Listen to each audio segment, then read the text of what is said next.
Hello बच्चों, कैसे हो आप लोग। उम्मीद करते हैं आप लोग ठीक होंगे। तो बच्चों, हम लोग आज के क्लास में करेंगे बहुपद। ठीक है, बहुपद का बेसिक कॉन्सेप्ट करेंगे। ये वन शॉट वीडियो है और इस वन शॉट वीडियो में मैं पूरा बेसिक कॉन्सेप्ट आपको समझाऊंगा। ठीक है, तो बच्चों सबसे पहले समझते हैं कि बहुपद क्या है। ठीक है, आपने बहुत सारा अलजेब्रिक एक्सप्रेशन देखा होगा। ठीक है, तो यहाँ पर उसी को लिखते हैं, उसी को बच्चों बहुपद बोलते हैं। जैसे यहाँ पर मैं लिख रहा हूँ, ठीक है, यहाँ पर मैं लिख रहा हूँ प्यारे बच्चों, तो आप देखना। ठीक है, यहाँ पर मान लीजिए पी एक्स बराबर है बच्चों, ठीक है, ए एक्स स्क्वायर प्लस में बी एक्स प्लस में सी। ठीक है, इसको बच्चों बोलते हैं द्विघात बहुपद। ठीक है, इस तरह के एक्सप्रेशन को बहुपद बोलते हैं। और इसको बहुपद बोलेंगे बच्चों किस में, एक्स में। ठीक है, पी का मतलब होता है बच्चों पॉलिनोमियल। ठीक है, पी का मतलब होता है पॉलिनोमियल, और पॉलिनोमियल का हिंदी होता है बच्चों बहुपद। ठीक है, इसको क्या बोलेंगे, बहुपद एक्स में। ठीक है, बहुपद किस में, एक्स में बोलेंगे। और यहाँ पर देखिएगा तो ए क्या है बच्चों, ए स्क्वायर का कोफिशिएंट है, बी जो है बच्चों एक्स का कोफिशिएंट है, और सी जो है बच्चों अचर पद है। ठीक है, और एक्स यहाँ पे बच्चों वेरिएबल है। यहाँ पे मैं लिखता हूँ, एक्स को लिखूंगा बच्चों, तो एक्स क्या है बच्चों, चर मान है। ठीक है, चर मान उसको बोलते हैं बच्चों जिसका मान बदले। ठीक है, तो ये चर मान हो गया। और यहाँ पे सी जो है बच्चों अचर पद है। ठीक है, सी क्या है प्यारे बच्चों, अचर पद है। ठीक है, सी अचर पद है। और ए भी जो है, ए जो है बच्चों, ए जो है यहाँ पे एक्स स्क्वायर का गुणांक है। ठीक है, एक्स स्क्वायर का गुणांक है। और यहाँ पे बी जो है बच्चों एक्स का गुणांक है। ठीक है, बी क्या है प्यारे बच्चों, एक्स का गुणांक है। ठीक है, अब यहाँ पे अचर पद बच्चों उसको बोलते हैं जिसका मान नहीं बदले, और चर मान उसको बोलते हैं जिसका मान बदलता है। ठीक है, तो इस तरह के एक्सप्रेशन को बच्चों बहुपद बोलते हैं। जैसे मान लीजिए यहाँ पे पी एक्स बराबर, इस तरह का भी एक्सप्रेशन आपको दे सकता है, ए एक्स प्लस बी, ये भी बहुपद है। ठीक है, ये रैखिक बहुपद है। आपको इस तरह का बहुपद भी दे सकता है बच्चों, ए एक्स क्यूब प्लस में बी एक्स स्क्वायर प्लस में सी एक्स प्लस में डी। ठीक है, यहाँ पे बात कीजिएगा तो यहाँ पे बच्चों अचर पद b है, और यहाँ पे a जो है x का गुणांक है। यहाँ पे बात कीजिएगा तो एक्स क्यू का गुणांक a, एक्स स्क्वायर का गुणांक b, x के गुणांक c, और d क्या है बच्चों, अचर पद है। ठीक है, तो ये इस तरह से लिख सकते हैं। जिस बहुपद का यहाँ पे देखिए घात तीन है, इस बहुपद का घात 3 है तो इसको त्रिघात बहुपद बोलेंगे। और यहाँ पे घात 1 है तो इसको रैखिक बहुपद बोलेंगे। यहाँ पर घात 2 है तो इसको द्विघात बहुपद बोलते हैं। ठीक है, आपको 3 तरह के बहुपद पढ़ना भी है। तो प्यारे बच्चों, बहुपद का जो है जो जनरल फॉर्म होता है, ठीक है, जो स्पेशल रूप होता है इसका, उसको मैं यहाँ पे लिखता हूँ। तो यहाँ पे बच्चों स्टैंडर्ड फॉर्म हो जाएगा पी एक्स बराबर, ठीक है, पी एक्स बराबर a n x raise to power n plus में a n minus one x raise to power n minus one plus a n minus two x raise to power n minus two. और last में यहाँ पे जा करके बच्चों यहाँ पे a three x raise to power three, यहाँ पे a two x raise to power two, यहाँ पे a one x raise to power one plus में a zero x raise to power zero. तो ये हमारा स्टैंडर्ड फॉर्म होता है बहुपद का। ठीक है, जहाँ एन किसको बोलेंगे बच्चों, एन एन को क्या बोलेंगे बच्चों, एन को बोलेंगे बहुपद का घात। ठीक है, एन हमारे पास यहाँ पे बहुपद का घात हो जाएगा प्यारे बच्चों। ठीक है, और बहुपद का घात किसको बोलते हैं बच्चों, जो सबसे ज्यादा पावर हो उसको बहुपद का घात बोलते हैं। तो यहाँ पे एन जो है बहुपद का क्या हो जाएगा, घात हो जाएगा। एन होगा x raise to power n का गुणांक, x raise to power n का जो गुना में है उसको गुणांक बोलते हैं। यानी x raise to power n का गुणांक n, x raise to power n minus one का गुणांक n minus one, x raise to power n minus two का गुणांक ए एन माइनस टू। ठीक है, इस तरह से आप बोलते चले जाइएगा। तो ये स्टैंडर्ड फॉर्म होता है बहुपद का। ठीक है, आपको बहुपद समझ में आया होगा बच्चों। आगे यहाँ पर समझते हैं प्यारे बच्चों बहुपद का घात, जो सबसे ज्यादा पावर हो उसी को बहुपद का घात बोलते हैं। जैसे मान लीजिए कोई बहुपद यहाँ पे है, ठीक है, इस तरह का है, x raise to power four plus में पाँच एक्स की पावर थ्री प्लस में छः एक्स प्लस में आठ। ठीक है, तो यहाँ पे आपको घात पूछ दिया सवाल ने कि घात कितना है बताओ, तो बच्चों यहाँ पर घात कितना होगा, घात हमारे पास चार होगा। ठीक है, घात हमारे पास चार होगा। मान लीजिए बहुपद यहाँ पे दे दिया पाँच x raise to power three plus में सिक्स एक्स स्क्वायर प्लस में सेवन एक्स प्लस में सिक्स। ठीक है, तो यहाँ पे कितना होगा बच्चों बहुपद का घात, तो यहाँ पे सबसे ज्यादा पावर जो है तीन है, तो बच्चों यहाँ पे घात कितना होगा, यहाँ पर घात तीन हो जाएगा। ठीक है, तो इस तरह से जो सबसे ज्यादा पावर हो उसी को बच्चों बहुपद का घात बोलते हैं। आपको ये चीज समझ में आया होगा। मान लीजिए यहाँ पे इस तरह का है, इस तरह का x raise to power seven plus में x raise to power six और प्लस में three x raise to power three. तो यहाँ पर कितना होगा घात बच्चों, तो यहाँ पर भी घात कितना हो जाएगा प्यारे बच्चों, सेवन हो जाएगा। ठीक है, तो बहुपद का घात आपको अच्छे से समझ में आया होगा, उम्मीद करते हैं। ठीक है, आगे बढ़ते हैं बच्चों, आगे कुछ और कंसेप्ट को समझते हैं। यहाँ पर देखिए रैखिक बहुपद, तो बच्चों जिस बहुपद का घात एक हो उसे रैखिक बहुपद बोलते हैं। ठीक है, तो यानी रैखिक बहुपद का सबसे पहला बात क्या होगा, घात कितना होगा बच्चों, एक होगा। और इसका स्टैंडर्ड फॉर्म क्या होगा, पी एक्स बराबर यहाँ पर ए एक्स प्लस बी होगा। ठीक है, ये हो गया इसका इसका स्टैंडर्ड फॉर्म, ठीक है। यहाँ पे घात ये देखिएगा एक्स और 1 है, तो यहाँ पे क्या होगा बच्चों, इसको बोलेंगे रैखिक बहुपद। ए को बोलेंगे बच्चों एक्स का गुणांक, ठीक है। ए को क्या बोलेंगे, एक्स का गुणांक बोलेंगे, ए को बोलेंगे एक्स का गुणांक। और बी बच्चों यहाँ पे अचर पद है, ठीक है। बी यहाँ पर बच्चों अचर पद हो गया, ठीक है। आगे बढ़ते हैं, आगे समझते हैं। यहाँ पर देखिएगा द्विघात बहुपद, तो जिस बहुपद का घात बच्चों 2 हो उसे द्विघात बहुपद बोलते हैं, ठीक है। यानी इस बहुपद का खासियत क्या है, इसका घात कितना होगा बच्चों, 2 होगा, ठीक है। और यहाँ पे इसके स्टैंडर्ड फॉर्म की बात करें तो पी एक्स बराबर ए एक्स स्क्वायर प्लस में बी एक्स प्लस में सी होगा, ठीक है। और यहाँ पे घात कितना है बच्चों, 2 है, सबसे ज़्यादा पावर 2 है तो घात 2 हो जाएगा। यहाँ पर ए को बोलेंगे बच्चों, ए को बोलेंगे एक्स स्क्वायर का गुणांक, ठीक है।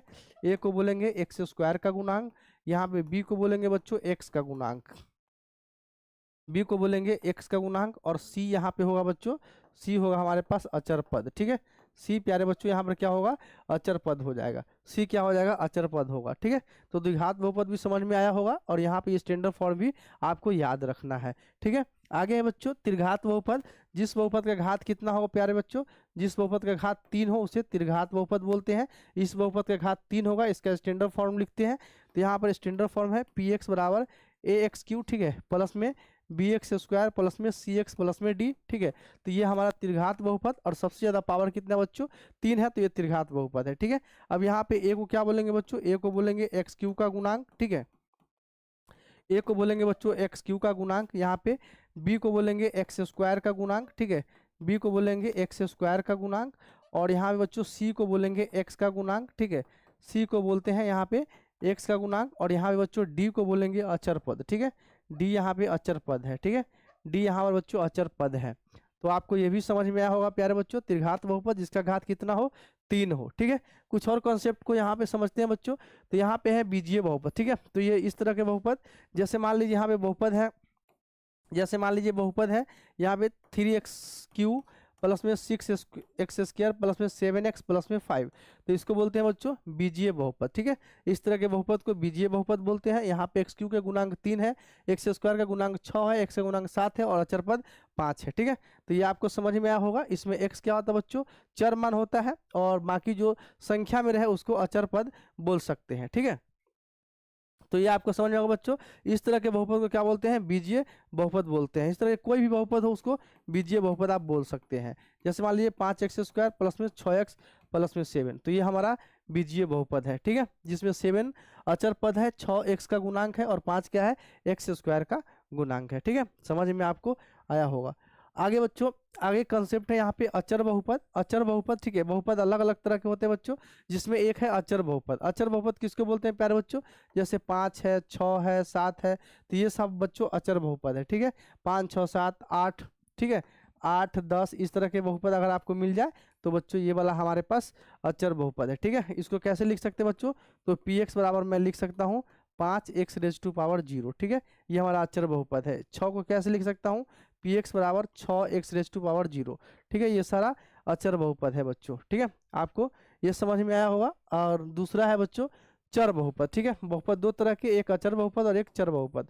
तो यहाँ पे बच्चों, यहाँ पे पी एक्स बराबर 6x² हो गया, मान लीजिए 7x⁻³ हो गया, 8x⁻5 हो गया।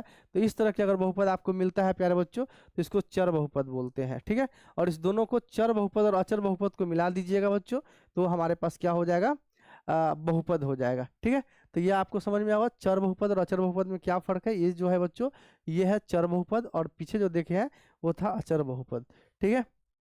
आगे है बच्चों, यहाँ पे किसी बहुपद के शून्यकों और गुणांकों के बीच संबंध, ठीक है, शून्यकों का योग और गुणनफल, ये सारा चीज इसमें समझाता हूँ, ठीक है। शून्यकों के गुणांकों, शून्यकों और गुणांकों के बीच कैसे संबंध निकालते हैं बच्चों, तो सबसे पहले तो हम यहाँ पर देखेंगे द्विघात बहुपद पे, ठीक है। द्विघात बहुपद में शून्यकों और गुणांकों के बीच कैसे संबंध निकाल सकते हैं, ठीक है। सबसे पहले यहाँ पे चलिए रैखिक बहुपद में देखते हैं सबसे पहले, ठीक है। रैखिक बहुपद, ठीक है, रैखिक बहुपद, रैखिक बहुपद, ठीक है, रैखिक बहुपद। रैखिक बहुपद में कैसे कर सकते हैं बच्चों, तो यहाँ पर देखिएगा पी एक्स बराबर क्या होता है, ए एक्स प्लस बी होता है, ठीक है। पी एक्स बराबर ए एक्स प्लस बी होता है। अब शून्यक किसको बोलते हैं बच्चों? शून्यक उस संख्या को बोलते हैं जिसको इसमें मान रखने पर इस बहुपद में इस बहुपद का मान जो है 0 के बराबर आ जाए। x का ऐसा मान जिसको इसमें रखने पर इस बहुपद का मान 0 के बराबर आ जाए। यानी कि मैं यहाँ पे कर सकता हूँ px बराबर 0, ठीक है, px बराबर 0। तो यहाँ पर आएगा बच्चों ax प्लस बी, ठीक है, ax प्लस बी बराबर क्या होगा? 0 होगा। ax प्लस बी उधर चला जाएगा, माइनस बी होगा, और यहाँ पे x बराबर कितना होगा बच्चों? माइनस बी बट्टे ए, ठीक है, माइनस बी बट्टे ए, ठीक है। तो ये रैखिक बहुपद है, ठीक है। इसमें शून्यकों और गुणांकों के बीच जो है संबंध आया, शून्य क्या है बच्चों? माइनस बी बट्टे ए, माइनस बी बट्टे ए, ठीक है, माइनस बी बट्टे ए। माइनस बी क्या है बच्चों? तो माइनस में अचर पद है, ठीक है, माइनस में अचर पद हो जाएगा, ठीक है, माइनस में अचर पद हो जाएगा। और ए क्या है बच्चों? ये है हमारे पास एक्स का गुणांक, ठीक है, ये है हमारे पास बच्चों एक्स का गुणांक। तो ये जो है रैखिक बहुपद में अगर शून्यकों के और गुणांकों के बीच संबंध को निकालिएगा तो इस तरह से आपको निकल जाएगा, ठीक है। अब चलते हैं बच्चों द्विघात बहुपद में। तो द्विघात बहुपद में कैसे निकाल सकते हैं? तो यहाँ पर मैं निकाल के बताता हूँ। द्विघात बहुपद, ठीक है, द्विघात बहुपद, द्विघात बहुपद, ठीक है, द्विघात बहुपद में निकालते हैं। तो यहाँ पे है पी एक्स बराबर ए एक्स स्क्वायर, ठीक है, और प्लस में बी एक्स प्लस में सी, ए एक्स स्क्वायर प्लस में बी एक्स प्लस में सी, ये है बच्चों द्विघात बहुपद, ठीक है। अब यहाँ पर इसको कैसे निकाल सकते हैं प्यारे बच्चों? तो यहाँ पे सबसे पहले आपको क्या करना है, ए कॉमन लेना है, और यहाँ पे आएगा बच्चों एक्स स्क्वायर, ठीक है, एक्स स्क्वायर प्लस, है ना, प्लस यहाँ पे बी, और ए कॉमन लिया तो यहाँ पे ए लिखना पड़ेगा, एक्स प्लस में सी बटे ए आएगा, ठीक है। ये हमारा आ जाएगा बच्चों यहाँ पे a इंटू एक्स स्क्वायर, ठीक है, माइनस इंटू माइनस में b बटे ए, और इंटू में x प्लस, और यहाँ पे c बटे ए, इस तरह से आपको करना है। यहाँ पे a इंटू एक्स स्क्वायर और माइनस, यहाँ पे माइनस b बटे है बच्चों, वहाँ पे अल्फा प्लस बीटा रखना है, और यहाँ पे x प्लस में यहाँ पे अल्फा इंटू बीटा रखना है, ठीक है। जहाँ अल्फा प्लस बीटा की जगह पर क्या गया प्यारे बच्चों? Alpha beta. मान लीजिए कि इस बहुपद का शून्यक है, ठीक है, अल्फा और बीटा इसका क्या है बच्चों? इस बहुपद का शून्यक है। अल्फा बीटा इस बहुपद का क्या है प्यारे बच्चों? शून्यक है, ठीक है, अल्फा बीटा बहुपद का शून्यक है। यहाँ पे अल्फा प्लस बीटा बराबर आ गया प्यारे बच्चों माइनस बी बट्टे, और माइनस बी को मैं बोल सकता हूँ माइनस एक्स का गुणांक, ठीक है, माइनस बी को मैं बोल सकता हूँ माइनस एक्स का गुणांक, और बटे ए को मैं बोल सकता हूँ एक्स स्क्वायर का गुणांक, ठीक है, एक्स स्क्वायर का गुणांक, ठीक है। और अल्फा प्लस बीटा का मतलब है प्यारे बच्चों, अल्फा प्लस बीटा का मतलब है शून्यकों का योग, ठीक है। ये बात आपको समझ में आया? अब यहाँ पे alpha into beta, alpha into beta का बात कीजिएगा बच्चों, तो अल्फा इंटू बीटा का जगह पर क्या आएगा? सी बटे, और सी यहाँ पे क्या है बच्चों? सी है यहाँ पे अचर पद, ठीक है, सी है यहाँ पे अचर पद, और ए है बच्चों एक्स स्क्वायर का गुणांक, ठीक है, एक्स स्क्वायर का गुणांक, सी अचर पद और ए है बच्चों एक्स स्क्वायर का गुणांक। तो ये अल्फा प्लस बीटा, ये फार्मूला भी आपको याद रखना है, माइनस बी बट्टे और अल्फा इंटू बीटा होता है प्यारे बच्चों सी बट्टे ए, ठीक है, समझ में आपको आया होगा।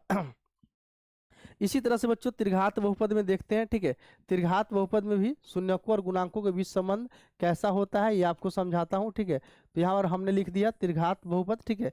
त्रिघात बहुपद का स्टैंडर्ड फॉर्म कैसा होता है प्यारे बच्चों? तो यहाँ पे स्टैंडर्ड फॉर्म की बात कीजिएगा तो पी एक्स बराबर ए एक्स क्यू, ठीक है, प्लस में बी एक्स स्क्वायर और प्लस में सी एक्स प्लस में डी होता है। अब यहाँ पर क्या करना बच्चों? ए कॉमन लेना है, ठीक है, और इस त्रिघात बहुपद का 3 गो शून्यक होगा, अल्फा बीटा और गामा, ठीक है, अल्फा बीटा और गामा इसका शून्यक है, ठीक है, अल्फा बीटा गामा इसका क्या है प्यारे बच्चों? शून्यक है। अब यहाँ पे क्या करना है प्यारे बच्चों? तो यहाँ पे मैं क्या किया, एक ए कॉमन ले लिया, तो एक्स क्यू प्लस में यहाँ पे आएगा बी बटे ए, और यहाँ पे एक्स स्क्वायर प्लस में सी बटे ए, यहाँ पे एक्स और प्लस में यहाँ पे डी बटे ए आ जाएगा, ठीक है। तो इस तरह से आ जाएगा बच्चों, यहाँ पे ए कॉमन लेना है और यहाँ पे एक्स क्यू, और यहाँ माइनस कॉमन माइनस बी बटे ए करना है, ठीक है, यहाँ पे एक्स स्क्वायर आ जाएगा, ठीक है, प्लस में सी बटे ए और इंटू में एक्स और माइनस इंटू माइनस में यहाँ पे डी बटे ए करना है, ठीक है। तो ये वाला हमारे पास आ जाएगा। अब यहाँ पर क्या करना है बच्चों? यहाँ पे करूँगा ए इंटू एक्स क्यू, ठीक है, और minus alpha plus beta plus gamma into में x square plus alpha beta, ठीक है, प्लस में बीटा गामा और प्लस में अल्फा गामा, ठीक है, इंटू में एक्स और माइनस अल्फा बीटा गामा, इस तरह से आ जाएगा, ठीक है, जहाँ अल्फा बीटा गामा इस बहुपद का शून्यक है। अब ये मान जो हमने रखा माइनस बी बट्टे की जगह पर ये रखा, सी बट्टे ए की जगह पर ये रखा, और माइनस डी बट्टे की जगह पर ये रखा, ठीक है। तो ये आपको याद रहना चाहिए। तो यही हमारा जो है बच्चों शून्यकों और गुणांकों के बीच संबंध आ जाएगा। Alpha plus beta plus gamma कितना रखा बच्चों? माइनस बी बट्टे ए, यानी माइनस बी क्या है बच्चों? माइनस बी यहाँ पर क्या है प्यारे बच्चों, माइनस बी हमारे पास आएगा माइनस एक्स स्क्वायर का गुणांक, ठीक है, माइनस एक्स स्क्वायर का गुणांक आएगा, ठीक है। यानी कि यहाँ पे प्लस बी है ना, तो प्लस बी को माइनस इंटू माइनस बी लिख सकता हूँ ना, माइनस बी ऐसे लिख सकता हूँ माइनस, ठीक है, माइनस इंटू माइनस बी, और माइनस बी यहाँ पे लिख दीजिएगा, ठीक है, और यहाँ पे माइनस इंटू ऐसे प्लस है ना, माइनस प्लस है ना, यहाँ पे minus b into minus x square लिख सकते हैं, ठीक है, minus b into minus x square लिख सकते हैं। तो माइनस बी जो है बच्चों यहाँ पर क्या है, माइनस एक्स स्क्वायर का गुणांक हो जाएगा, क्योंकि यहाँ पे प्लस करना पड़ेगा, ठीक है। तो इस तरह से आ गया, माइनस एक्स स्क्वायर का गुणांक हो जाएगा, ठीक है, माइनस एक्स स्क्वायर का गुणांक हो जाएगा। और ए क्या होगा बच्चों, ए हमारे पास एक्स क्यू का गुणांक है, ए क्या है हमारे पास, एक्स क्यू का गुणांक है, ठीक है, ये हमारे पास एक्स क्यू का गुणांक है। अब यहाँ पे बच्चों alpha beta plus beta gamma और प्लस अल्फा गामा, ये हमारे पास क्या बच्चों, सी बट्टे ए, और सी क्या है यहाँ पे, तो सी को देखिएगा तो बच्चों एक्स का गुणांक है, ठीक है, सी बट्टे ए यानी एक्स का गुणांक, एक्स का गुणांक, और बटे हमारे पास होगा एक्स क्यू का गुणांक, ठीक है, बटे हमारे पास एक्स क्यू का गुणांक होगा, एक्स का गुणांक बटे हमारे पास एक्स क्यू का गुणांक हो गया। अब है बच्चों अल्फा बीटा गामा, ठीक है, अल्फा बीटा गामा यहाँ पर क्या है बच्चों, तो अल्फा बीटा गामा हमारे पास है माइनस डी बट्टे ए, ठीक है, माइनस डी बट्टे ए, तो माइनस डी बट्टे ए का क्या मतलब है बच्चों, माइनस डी का मतलब है यहाँ पे माइनस में अचर पद, ठीक है, माइनस में अचर पद, और बटे हमारे पास एक्स क्यू का गुणांक हो जाएगा, बटे हमारे पास एक्स क्यू का गुणांक हो जाएगा। माइनस डी हमारे पास यहाँ पे माइनस में अचर पद हो जाएगा, यहाँ पे प्लस है तो यहाँ पे माइनस करना पड़ेगा, और माइनस डी इस तरह से लिखना पड़ेगा, तो माइनस में हमारे पास अचर पद हो जाएगा, और बट्टे हमारे पास एक्स क्यू का गुणांक हो जाएगा, ठीक है। तो ये हमारे पास आ गया शून्यकों और गुणांकों के बीच संबंध, और इस फार्मूला को आपको याद भी रखना है। फार्मूला क्या बना बच्चों, alpha plus beta plus gamma हमारे पास माइनस बी बट्टे ए होता है, alpha beta plus beta gamma और प्लस में अल्फा गामा ये हमारे पास सी बट्टे ए होता है, और अल्फा बीटा गामा प्यारे बच्चों माइनस डी बट्टे ए होता है, ठीक है। ये हमारे पास त्रिघात बहुपद के लिए हो गया, और द्विघात बहुपद के लिए alpha plus beta minus b बट्टे ए और अल्फा ए टू बीटा हमारे पास सी बट्टे ए होता है, ठीक है। और रैखिक बहुपद के लिए तो एक ही होता है बच्चों, एक्स और माइनस बी बट्टे ए, ठीक है। तो ये आपको याद रखना है। तो ये हमारा बेसिक कॉन्सेप्ट हो गया, ठीक है, बेसिक कॉन्सेप्ट हमारे पास इतना हो गया। अब यहाँ पे है प्रश्नावली 2.1 का एनसीईआरटी का सवाल, ठीक है, इसको भी मैं करवा देता हूँ प्यारे बच्चों। इसमें सवाल ने क्या कहा है, एक ही क्वेश्चन है और इसी में सारा क्वेश्चन दिया है, मैं यहाँ पे समझाता हूँ। किसी बहुपद px के लिए y बराबर px का ग्राफ नीचे आकृति 2.10 में दिया गया है, प्रत्येक px शून्यकों की संख्या ज्ञात कीजिए। तो बच्चों किसी भी बहुपद का शून्यक उसको बोलते हैं, जैसे मान लीजिए यहाँ पे बहुपद है, ठीक है, जैसे यहाँ पे बहुपद क्या दे रखा है, 3x माइनस में 3। अब x का ऐसा मान जिसको इसमें रखने पर x 0 आ जाए, ठीक है, इस px को मैं y बराबर ऐसे लिख सकता हूँ, ठीक है, y बराबर px। अब यहाँ पे x का मान 1 रखता हूँ तो p1 कितना आएगा बच्चों, p1 हमारे पास 3 गुना 1 माइनस में 3, 3 का 3, 3 में से 3 का 0, यानी x बराबर 1 इस बहुपद का क्या है बच्चों, शून्यक है, ठीक है। यानी x का ऐसा मान जहाँ y क्या हो जाए प्यारे बच्चों, 0 हो जाए तो उसी को शून्यक बोलते हैं, ठीक है। यहाँ पे px को y बराबर px इस तरह से भी बहुपद को लिखते हैं, ठीक है, बात याद रखना। अब x का ऐसा मान जिससे y क्या हो जाए, 0 हो जाए उसको शून्यक बोलेंगे। तो इसमें बोल रहा है कि इस ग्राफ को देखकर बताओ शून्यकों की संख्या, तो जितना बार x को टच करेगा वही हमारा शून्यकों की संख्या आएगा, ठीक है। अब यहाँ पर देखिए सबसे पहला ग्राफ, तो बच्चों यहाँ पे y को x को टच कर ही नहीं रहा है, ठीक है, x को टच नहीं कर रहा है, इसका मतलब इस ग्राफ में शून्यकों की संख्या 0 होगा, ठीक है। अब यहाँ पर देखिएगा x को एक बार टच कर रहा है, यानी यहाँ पे दूसरा सवाल में शून्यकों की संख्या 1 होगा, ठीक है। यहाँ पर देखिएगा तो बच्चों एक बार यहाँ पे टच किया, एक बार यहाँ पे और एक बार यहाँ पे शून्यकों की संख्या प्यारे बच्चों 3 होगा, ठीक है। चौथा सवाल यहाँ पर देखिए 2 बार, एक बार यहाँ पे एक बार यहाँ पे, तो यहाँ पे बच्चों शून्यकों की संख्या 2 होगा। पांचवा सवाल यहाँ पे 1 2 और यहाँ पे 3 और यहाँ पे 4, यहाँ पे शून्यकों की संख्या प्यारे बच्चों 4 हो जाएगा। और पांचवा हो गया छठा, यहाँ छठा में देखिए तो बच्चों एक बार यहाँ टच किया, यहाँ टच किया और यहाँ टच किया, यहाँ पर शून्यकों की संख्या 3 हो गया, ठीक है। तो इस तरह से निकालते बच्चों x का ऐसा मान जहाँ y 0 हो जाए उसी को बोलते हैं बहुपद का शून्यक। आपको ये चीज़ समझ में आया होगा, ठीक है।